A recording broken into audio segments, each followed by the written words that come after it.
অধ্যবসায় মানুষকে সফলতা এনে দেয়। ফসলের মাঠ কিংবা বাড়ির আঙিনা, কৃষকের নিরলস পরিশ্রমই পারে শক্ত মাটির বুক চিরে ফসল ফলাতে। এমনই একজন কৃষি উদ্যোক্তা সুজন মিয়া।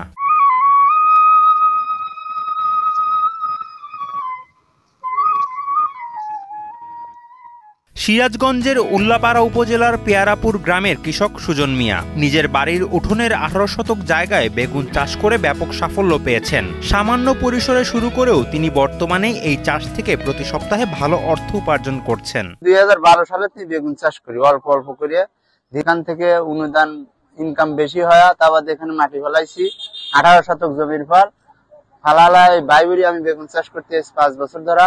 আমি খুব লাভবান হচ্ছি ভাই। সপ্তাহে মনে করেন যে আমার 18,000-19,000 টাকার বাগুন বেশি। লোকালে থেকে আমরা কৃষি অফিস থেকে কোনো অনুদান আবার কোনো পরামর্শ পাইনি। এক্সট্রিম মশার কয়েল প্ল্যান্ট ফাইবার দিয়ে তৈরি, তাই সহজে ভাঙে না, সুগন্ধিযুক্ত ও নিরবিচ্ছিন্নভাবে জ্বলে। ডেঙ্গু, চিকুনগুনিয়া বাহি সহ যে কোনো মশার বিরুদ্ধে দেয় এক্সট্রিম সুরক্ষা। কোনো জমি যেন অনাবাদি না থাকে সেই চেষ্টা করছে স্থানীয় কৃষি অফিস। সুজন মিয়ার এমন প্রচেষ্টায় পাশে থাকার আশ্বাস দেন এই কর্মকর্তা। আমাদের উল্লাপাড়া উপজেলার রবি মৌসুমে শাকসবজি উৎপাদনের লক্ষ্যমাত্রা 1525 হেক্টর। বসত বাড়িতে চাষাবাদের জন্য এবং মাঠে চাষে উপযোগী শাকসবজি আমরা কৃষি প্রণোদনা কর্মসূচির আওতায় প্রায় 630 জন কৃষককে দিয়ে এসেছি।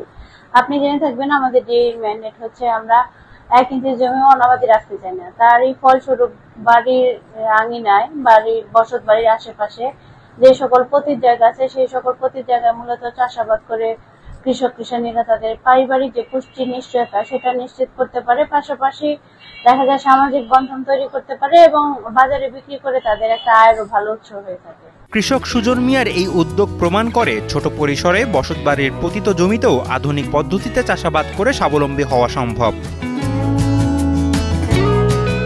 সিরাজগঞ্জ থেকে আতাউর রহমান রাজুর পাঠানো তথ্যচিত্রে ডেস্ক রিপোর্ট, কালের কণ্ঠ।